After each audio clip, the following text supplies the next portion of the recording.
Chapter 9, Mr. Tabby. They stood in a big, cold room. Sparkling cobwebs crisscrossed the high ceiling. Strips of peeling white paint hung from the walls as if something very large had been sharpening its claws in the concrete. A faded sign stood on its side against the far wall next to an elevator. 2 doors flanked the room. "Please forgive the mess," the man said. "We have only been here a few days. It is rather difficult to move an entire hospital." He nodded towards some moving boxes that were stacked in one corner. A pile of buttons lay in another corner next to a broom. The birdcage was nowhere to be seen. "How come you need such a big place?" Ben asked. "Worms are so small." "We have one room for worms. The other rooms are for other things." The man held out his hand. "Allow me to introduce myself. My name is Mr. Tabby.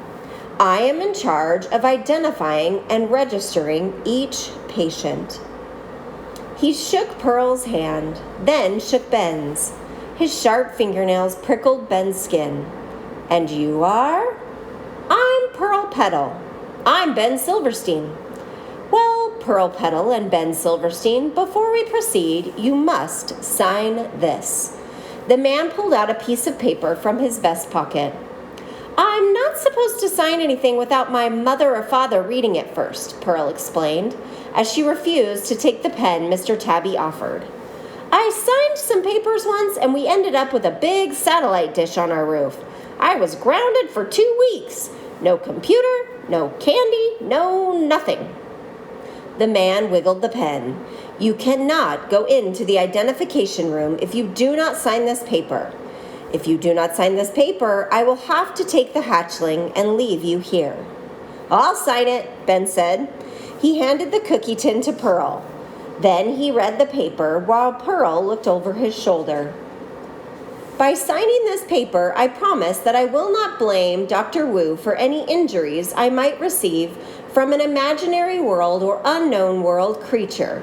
Causes of injury include, but are not limited to, biting, scratching, chewing, gnawing, venomous, stinging, hypnotizing, tossing, igniting, crushing, stomping, impaling, gouging, shredding, and vaporizing. Signed..."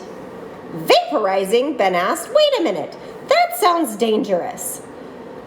"Oh, it is dangerous. Extremely dangerous. And painful."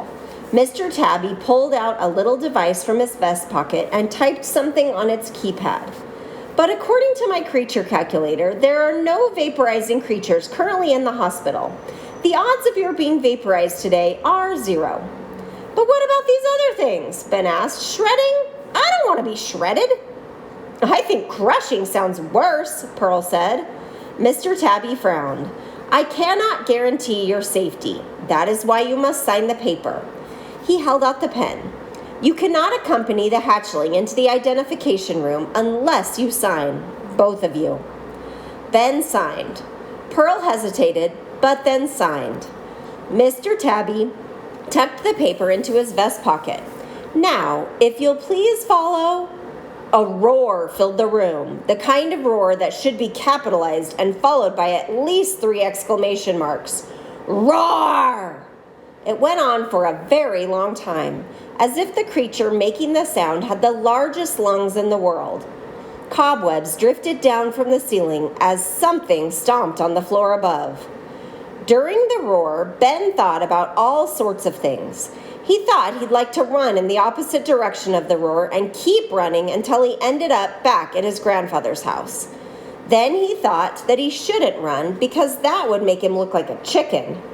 But then he thought that it was better to look like a chicken than to be stomped or crushed or shredded. "What was that?" Pearl asked as the roar faded. "I dare not say." Mr. Tabby smoothed out the front of his vest. "Now, on to business." As he opened the door to the identification room, he said to Ben, "Would you be so kind as to bolt the front door?"